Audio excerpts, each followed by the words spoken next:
Faktanya di lapangan,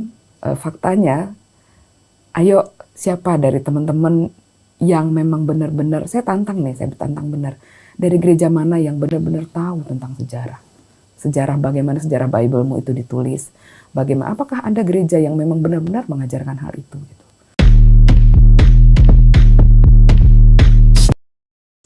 Shalom saudaraku, salam damai sejahtera dalam kasih Kristus. Jumpa lagi dengan saya. Di Duli kita akan belajar berapologetika bersama-sama di channel ini. Seorang mualaf itu adalah seorang yang pandai sekali untuk memutarbalikkan fakta, terlebih khusus mengenai kekristenan. Ini ada seorang mualaf yang berlagak sok pakar sejarah, sok paling paham sejarah Kristen. Padahal dia hanya tahu dari Ustadz Menahem Ali dan juga Ustadz Kainama. Sehingga apa yang disampaikannya itu salah dan menyesatkan. Oleh karena itu, saya mau meluruskannya. Sebelumnya mari kita bersama-sama melihat video berikut ini. Faktanya di lapangan,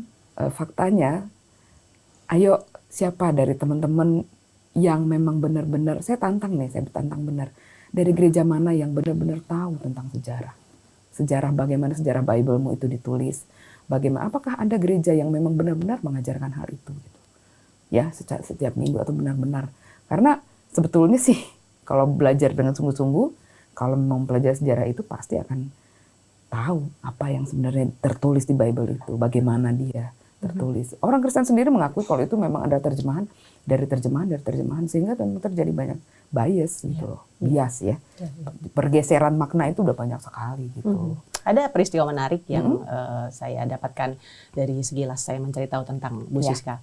Momen ketika Ibu Siska datang ke gereja untuk sekolah minggu atau ada kegiatan keagamaan Kristen, kemudian ada poster atau selebaran yang menceritakan tentang Natal. Ya, mading. Mading. Jadi di situ saya memposisikan diri sebagai Ibu Siska ketika mengetahui ada informasi bahwa Natal itu bukan sesuatu yang perintah yang memang diharuskan dikerjakan atau diwajibkan dirayakan oleh umat Kristen. Tapi ya kayak gitu, imanin juga intinya gitulah. Tapi imani aja deh gitu. Imani bahwa itu adalah hari kelahiran Kristus. Iya, padahal sudah jelas-jelas itu merupakan sejarah Dewa Matahari kalau tidak salah ya. Betul. Nah, kita sudah bersama-sama mendengar apa yang disampaikan oleh ibu ini tadi itu ya. Jadi yang pertama, dia mengatakan bahwa ayolah kalian teman-teman Kristen, pelajarilah Alkitab kalian dengan sungguh-sungguh, pelajarilah sejarahnya. Maka semakin dipelajari sejarahnya, maka akan timbul banyak pertanyaan gitu, karena tidak sesuai dengan sejarah katanya gitu ya. Terutama mengenai sejarah penulisan Alkitab.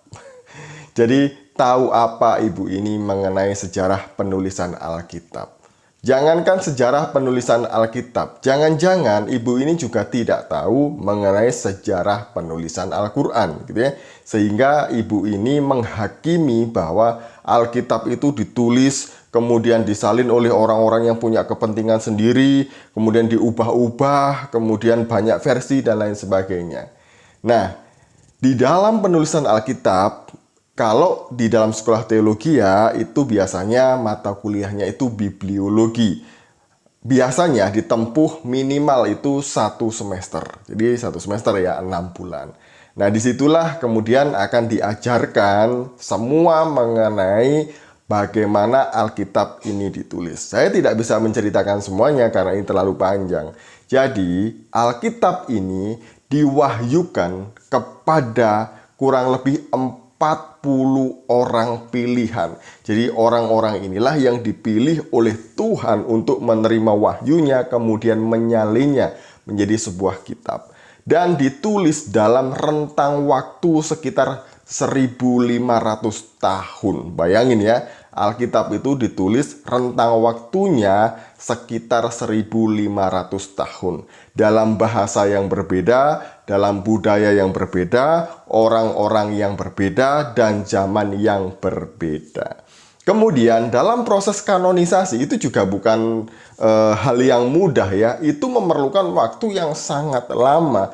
Karena para bapak gereja, siapa bapak gereja ini? Bapak gereja adalah murid-murid dari para rasul. Mereka lah yang memilah mana yang firman Allah dan yang bukan firman Allah.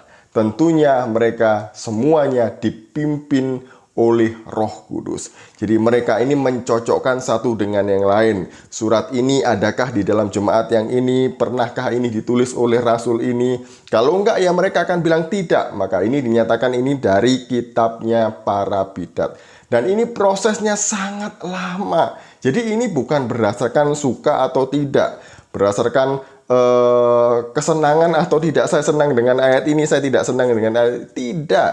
Ini berdasarkan pimpinan Roh Kudus. Itu adalah proses penulisan Alkitab. Dan saya menjelaskannya singkat sekali ya, karena ini membutuhkan waktu 6 bulan dalam perkuliahan. Nah, kemudian kita akan bertanya kepada ibu ini ya, apakah ibu tahu mengenai sejarah penulisan Al-Quran gitu ya? Nah, saya menyarankan ibu ini untuk membeli buku-buku yang saya rekomendasikan. 2 saja, saya akan rekomendasikan 2 buku saja. Yang pertama adalah buku tulisan Imam Jalaluddin As-Suyuti. Ini ya, judulnya Studi Al-Quran Komprehensif atau Ulum Al-Quran. Kemudian yang kedua ada buku ini, Rekonstruksi Sejarah Al-Quran, tulisan Taufik Adnan Amal.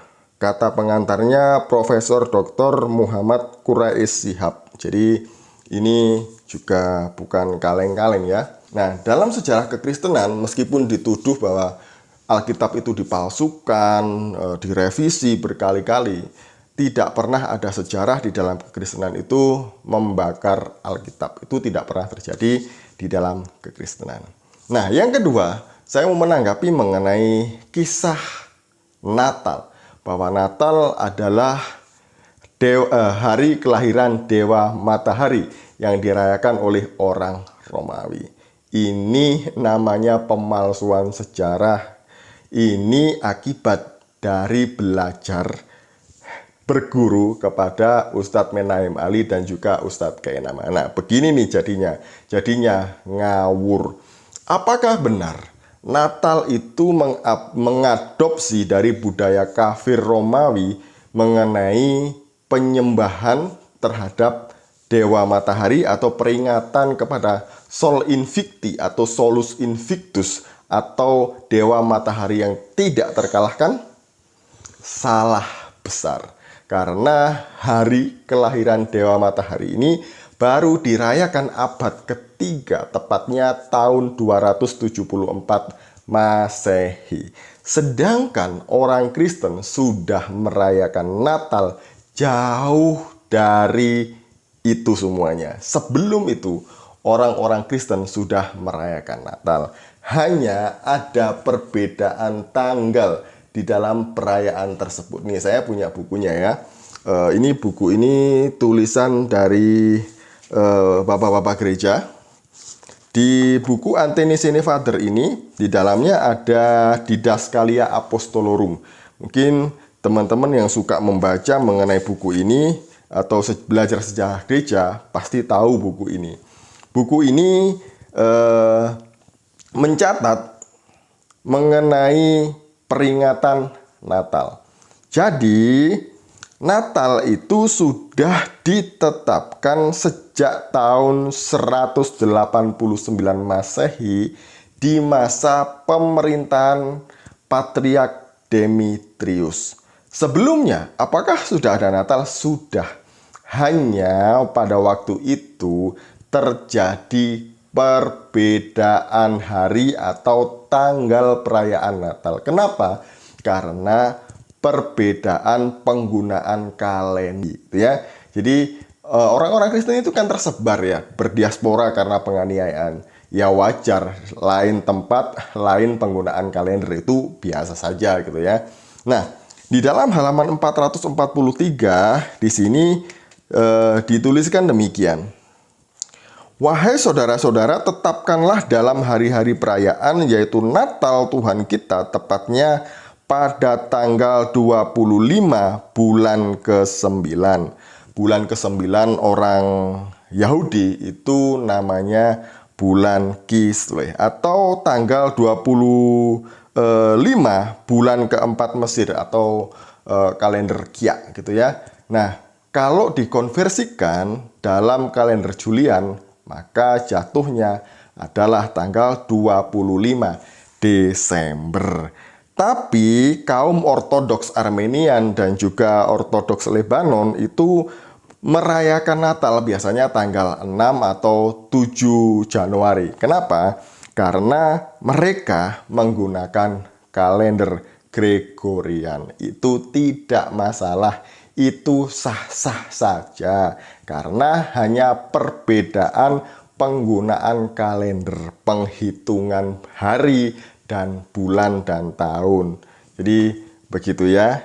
Natal ternyata sudah dilakukan jauh sebelum orang-orang Romawi merayakan kelahiran Dewa Matahari atau Sol Invicti atau Solus Invictus itu tadi ya.